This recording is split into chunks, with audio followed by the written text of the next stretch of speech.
Alf, we're broke.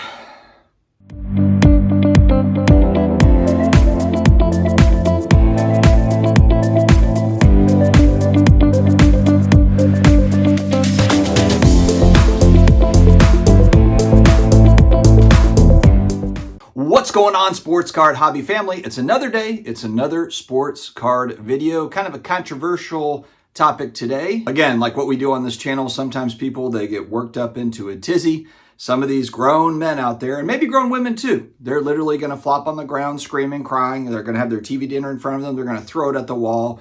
You take the card and put it in the sleeve. Screaming and cursing my name after this video.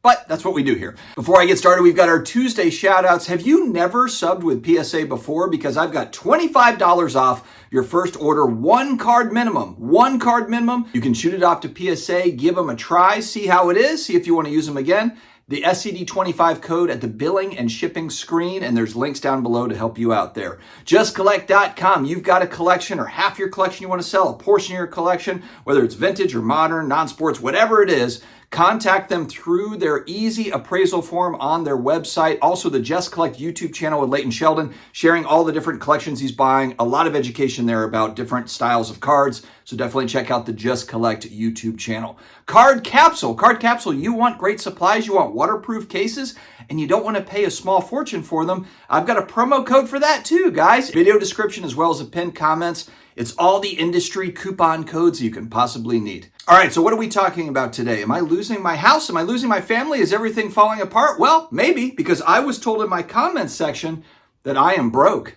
I'm broke, and that's the reason why I'm not buying new expensive packs and product. Let's read this comment. Sounds like broke dudes crying about the card game money. Get your money up. Love that one. I'm going to start using that a lot more often. Get your money up.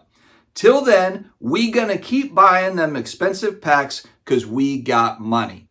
Now, there's a lot to unpack there. This is a beautiful, beautiful little statement comment.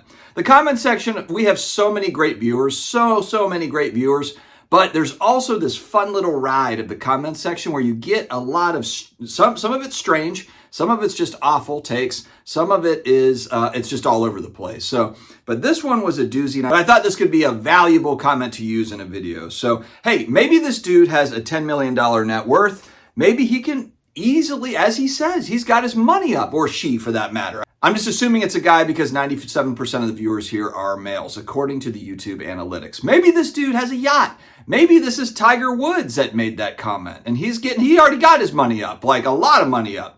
My thing though is I don't think Tiger Woods goes into the comment section and says this. This kind of screams to me like maybe somebody that's in like the 20 to 28-year-old zone. And I know that some people are going to get upset by me saying that. Well, why do they have to be a 20-something? And you're right. Hey, this could very well be a 50-year-old.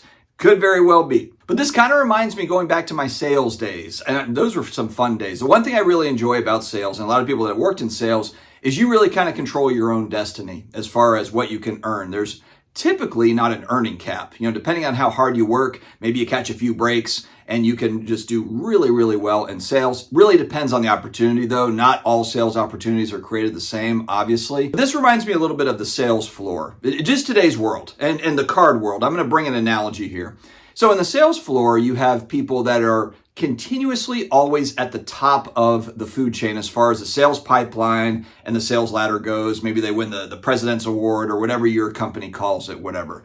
They're always consistently up there.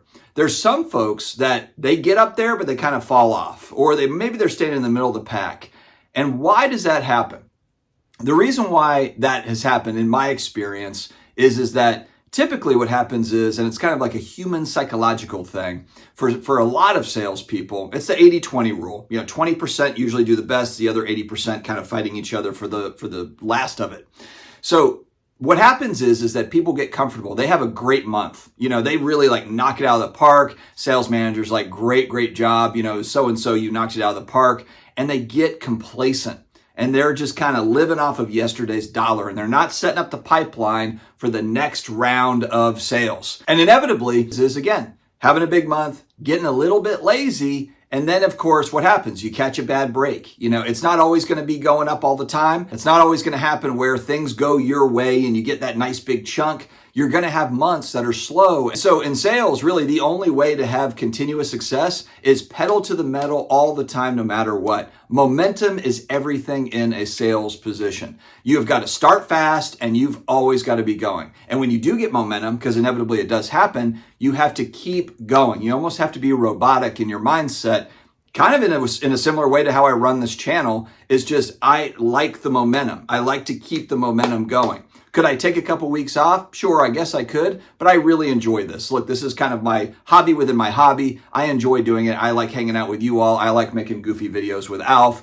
And I enjoy the challenge of YouTube, sports card content, and that sort of a thing. I like the challenge of seeing, like, will this video do well? Will it do crappy? Try different things. Does that work? Does that not work? So that's all part of the fun. But that's really the key to it. And why a lot of salespeople fail is they start off hot and then they fizzle out. They get complacent. This sort of comment right here, it just kind of reminds me of that mindset of like when someone's riding high, they've had a good couple of months, they've had a good year, let's say. You know, you can have one great year in sales and the next year be not good at all. Things don't go your way, accounts go sideways, whatever, and then you're playing catch up. But if you spent up to that, and so your cost of living is now up here based on that hot year that you had or the hot few months or whatever, you went out and bought a new car, you got the more expensive apartment, whatever it is.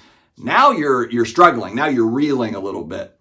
Again, maybe this person that commented, maybe they got a $10 million net worth. They live in Bel Air. They're driving a Lamborghini. They don't care. But there's more people of what I'm talking about than there are with the $10 million net worth.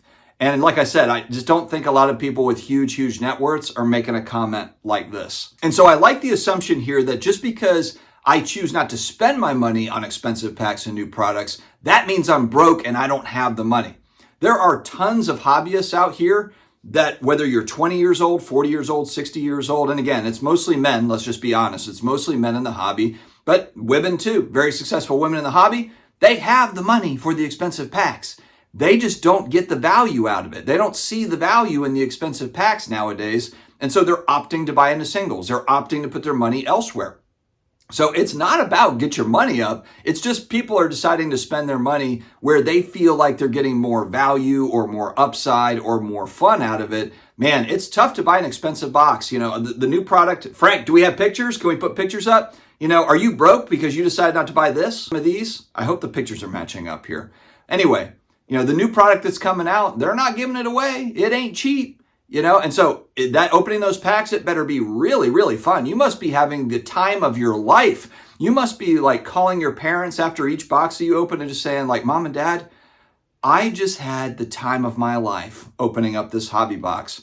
Because for $500, $700, $1,000, I know I need to get my money up, but I also just would rather get my money up and spend it somewhere else. And I think that's where a lot of people are. Look, when you look at Facebook groups, forums, YouTube videos, I don't see anybody, I literally see nobody that is coming out and saying, you know what, I just feel like new product it's such a bargain. It's such a bargain. It's so cheap.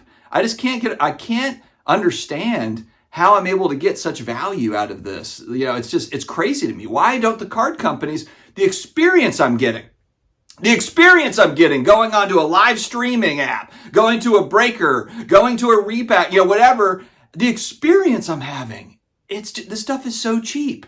Find me a post, find me a video, find me share it with me because I would love to see it.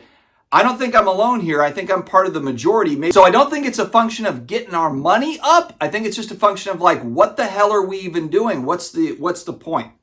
All right, friends, I'm sorry for you all. And for me, I had to find out I was broke, and you had to find out today, apparently, that you're probably also broke because you're not buying expensive packs. But I digress. Friends, have an amazing day ahead. And always remember, Bobby Hebert, the Cajun Cannon, loves you.